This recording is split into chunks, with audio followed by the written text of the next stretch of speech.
Devolvé las cosas, devolvé las cosas, devolvé a Nigeria su objeto cultural.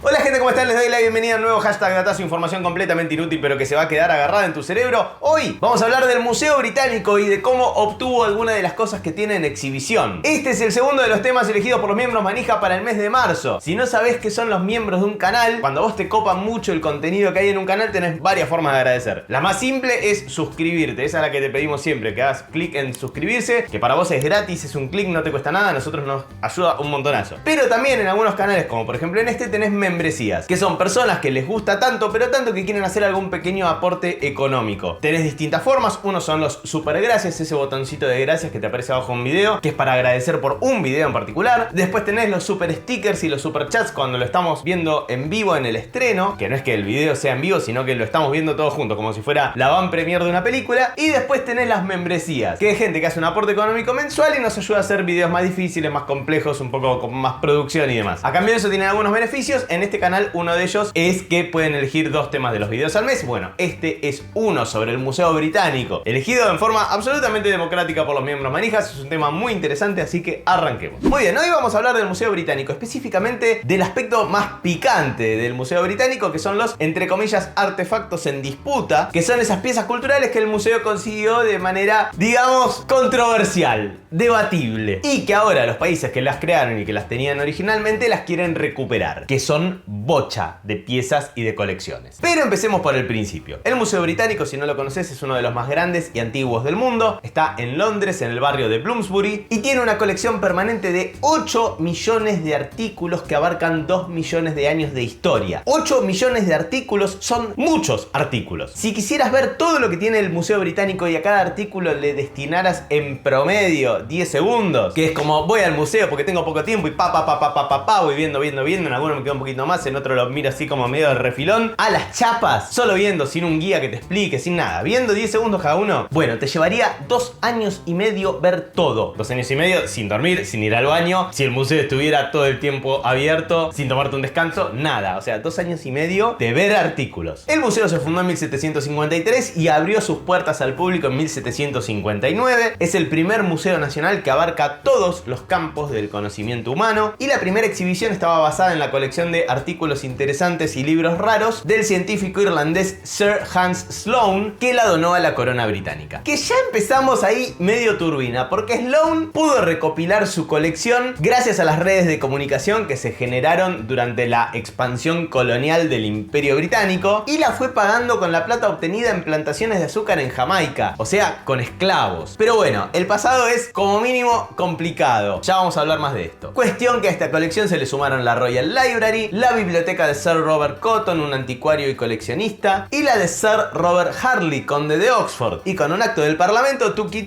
se creó la institución del Museo Británico, que a lo largo de los años fue expandiéndose, incorporando cada vez más artefactos, cada vez más cosas, más exhibiciones, y que hoy es una de las organizaciones culturales más importantes de Europa y uno de los museos más visitados del mundo. El problema, como les decía, es que el pasado es medio complicado, y muchos de los artefactos y obras de arte en exhibición en el Museo Británico fueron obtenidos, vamos a poner unas comillitas, obtenidos durante la época más oscura del Imperio Británico, mediante saqueos, conquistas o directamente robándolos a veces. Obviamente el Imperio Británico ya no existe, pero en muchos casos diferentes gobiernos y organizaciones le están pidiendo al museo que devuelva lo que sea que se llevó, y ellos esquivan la cuestión como unos campeones. Son Neo con las balas en Matrix.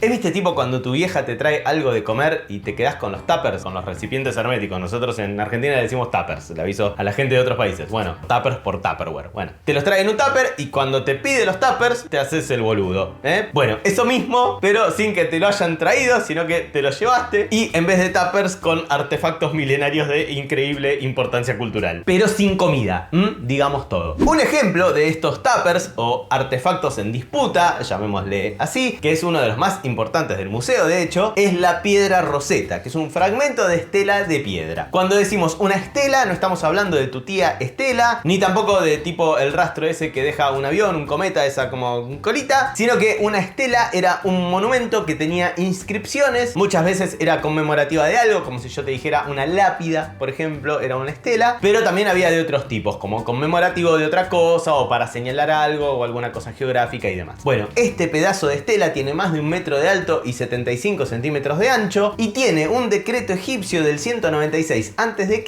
grabado en su superficie. Asumo que posiblemente hayas escuchado hablar de la piedra Rosetta o piedra de Rosetta. Lo clave acá es que este decreto está repetido 3 veces en 3 idiomas distintos. Está en jeroglíficos, en escritura diemótica, que sería egipcio antiguo, digamos, y en griego antiguo. Es como una especie de diccionario griego jeroglífico diemótico, pero con muy poquitas palabras. Bueno, gracias a esta piedra fue que se pudo descifrar la escritura jeroglífica, básicamente dando origen a la egiptología. Los que primero encontraron esta piedra fueron los franceses en 1799 en un fuerte cercano a la ciudad de Rosetta, Rashid para los amigos. Esto fue durante la campaña de Egipto de Napoleón Bonaparte y se la llevaron a El Cairo para estudiarla. Y cuando se rindieron ante los ingleses en 1801, la piedra Rosetta pasó a manos británicas. Y medio que ahí es como que el que roba a un ladrón es medio como chorearte un chiste que resulta que lo habían copiado de Mafalda. Bueno, cuestión que se la llevaron a Londres, se la presentaron al rey Jorge III y ¡pum! La metieron en el Museo Británico. En el 2003 el Museo Británico cumplió 250 años y el Consejo Supremo de Antigüedades de Egipto pidió que les devuelvan la piedra Rosetta porque la consideraban un símbolo de la identidad egipcia. ¿Qué hizo el Museo Británico? Les respondió mandándoles una réplica en 2005. Unos genios. Y hasta el día de hoy la piedra Rosetta original sigue en el Museo Británico. Si andás por el Museo Británico podés ver la piedra Rosetta. También están los mármoles de Elgin. No sé si se dirá Elgin, Elgin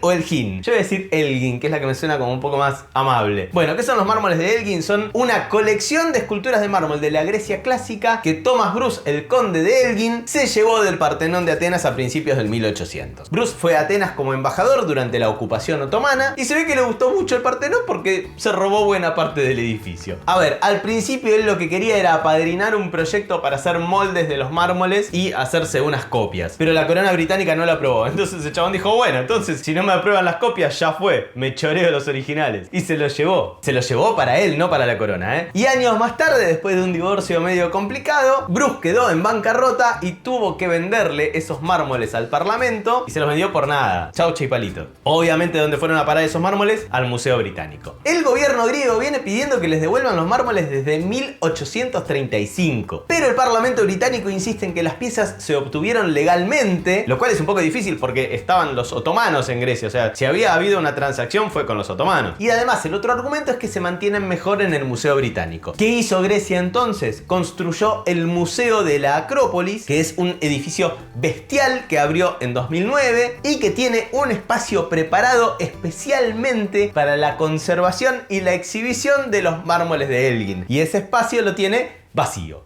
Obvio, porque siguen en el Museo Británico. Y aquí colocaría un trofeo si tuviera uno. Pero el ejemplo más turbio posiblemente sean los bronces de Benín, que es una colección enorme de piezas y artefactos de distintos materiales y temáticas, todas provenientes del Palacio Real de Benín en la actual Nigeria. Aclaración, ese Benín del que hablamos era el Reino de Benín o el Imperio de Benín, como se lo conoció en otros lados, que no tiene nada que ver con el país Benín de ahora, que justamente está al lado de Nigeria. Pero no, esto también se llamaba Benín, pero era una parte de Nigeria en ese momento, con el mismo nombre, para mayor confusión. Bueno, se llaman bronces de Benín porque la colección exhibida en el Museo Británico son principalmente placas de bronce que tienen distintas esculturas y relieves y cosas así. ¿Y cómo llegaron ahí? Bueno, a fines de 1800 el reino de Benín estaba bajo la influencia del Imperio Británico, pero tenían como una relación tóxica, como dirían los centennials. Y después de un incidente medio complicado en el que unos emisarios y oficiales británicos fueron a Benín y fueron emboscados torturados y asesinados por guerreros de Benín, la corona británica dijo: ¿ah, sí? Ahora van a ver. Y mandó una expedición punitiva, porque se ve que no veían El Chavo del 8 y no aprendieron eso de que la venganza nunca es buena, mata el alma y la envenena. Pero las expediciones cuestan plata, así que parte del plan era ir con la expedición, hacer mierda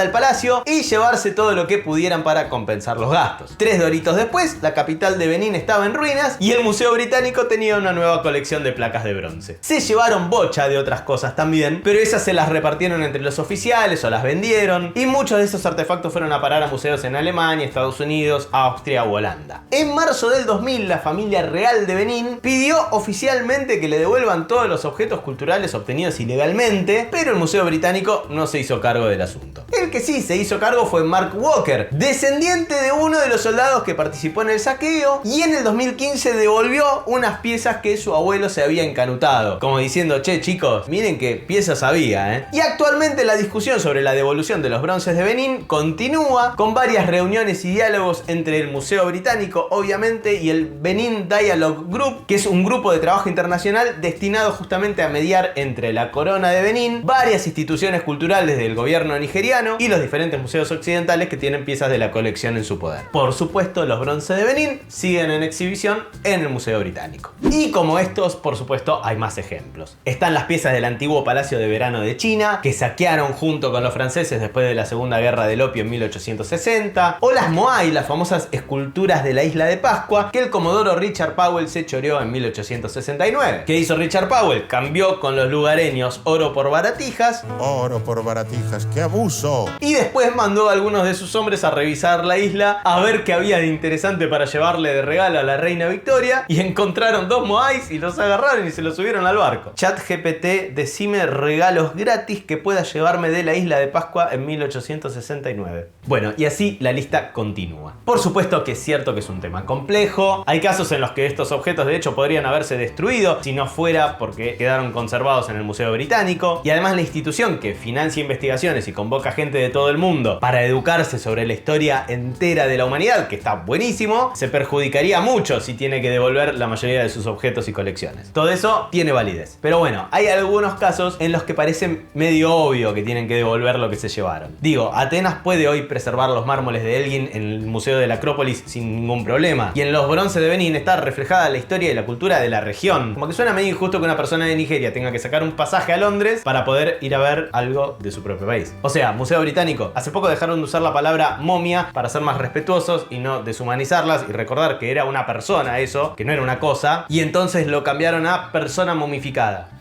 Fantástico. Pero ponete las pilas y devolvele los tuppers a tu vieja. Y así se va este hashtag datazo del Museo Británico y de cómo consiguió alguna de las cosas que tiene en exhibición. Si les gustó el video, pásenselo a alguna persona que crean que le puede interesar. Si no, con un like o un comentario ya me están ayudando una bocha. Muchas gracias nuevamente a los miembros manija. Les cuento también que el 15 de abril estreno mi nuevo show Racional en el Teatro Maipo en Buenos Aires, y que después vamos a estar haciendo gira en Quilmes, Canning, Tigre, San Justo, La Plata, San Luis, Mendoza, Córdoba, Rosario, Montevideo y un montón de ciudades más en la segunda mitad del año, y algunas otras fechas que falta programar en esta primera mitad. Todas las entradas se pueden sacar en pablomolinari.com, y si te coparía venir al show y todavía no aparece tu ciudad, hay un botón en donde puedes dejar tus datos y cuando vayamos a tu ciudad te avisamos. Estoy muy emocionado y un poco nervioso también, así que vengan que la van a pasar muy pero muy bien. Los quiero un montón, nos vemos la próxima, gente. Chao.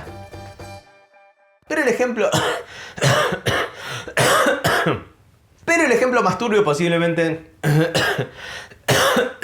Capaz son los últimos videos, Lula.